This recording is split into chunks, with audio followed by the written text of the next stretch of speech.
Hola, bona vesprada. Mira, me vaig a llevar la mascareta, així no millor. Jo sóc Amparo i vaig a ser una altra mestra dels vostres fills, en 3 anys, val? Jo us vaig a parlar un poquet de com disposem l'aula i María José, ¿puedes pasar la diapositiva, por favor? Gràcies. Eh, I com treballem nosaltres dins de l'aula. Totes les classes disponen de noves tecnologies per a l'aprenentatge dels nostres alumnes, com les tablets, la pissarra digital, projector, ordinador en accés a internet en totes les aules, taules de llum i, per supost, una pissarra tradicional. María José, passa la diapositiva, por favor. I com treballem a l'aula? Treballem d'una forma tranquil·la i serena en els nostres alumnes, fent una assemblea, que és el moment en què nosaltres rebrem als xiquets en el nostre espai de l'aula i li donem el bon dia i preguntem com estan.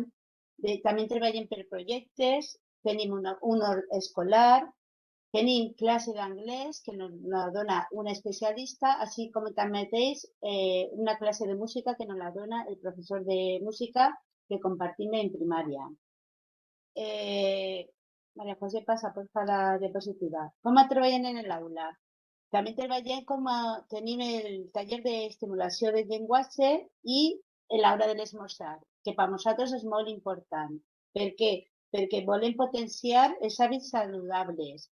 No sempre que esmorzem el mateix, no vull dir industrial, sinó per un dia fruita, un dia un bocata xicotet, un esmorzar saludable.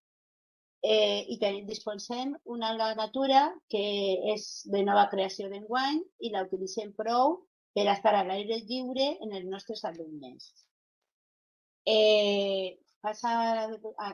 Som un grup de mestres que portem 2 anys formant-se en una nova manera de treballar en els xiquets, que és per ambients d'aprenentatge, i que continuem formant-nos a dia d'avui, en la intenció de començar a implantar aquestes a les nostres aules.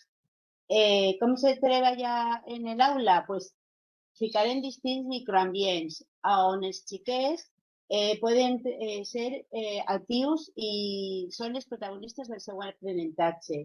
Nosaltres acompanyem els xiquets en el seu aprenentatge, oferint suficients estímuls. I ells, mitjançant l'exploració, el joc i la seva participació activa, poden construir el seu coneixement, fomentant la inclusió de tots els alumnes, ja que cada un depèn en un ritme que cada un té el seu, no tots anem alhora. Els alumnes es converteixen en un element actiu del seu propi aprenentatge i nosaltres els acompanyem. Nosaltres estem ahí per ajudar-los, intervenint quan el xiquet ens demana ajuda o quan nosaltres estem veient que no estan fent bé la tasca que les hem preparat. Aquest aprenentatge, per tant, és molt vivencial, perquè ell és el mateix el que està treballant i el que està investigant i el que està descobrint tot aquello que nosaltres li presentem. ¿Vale?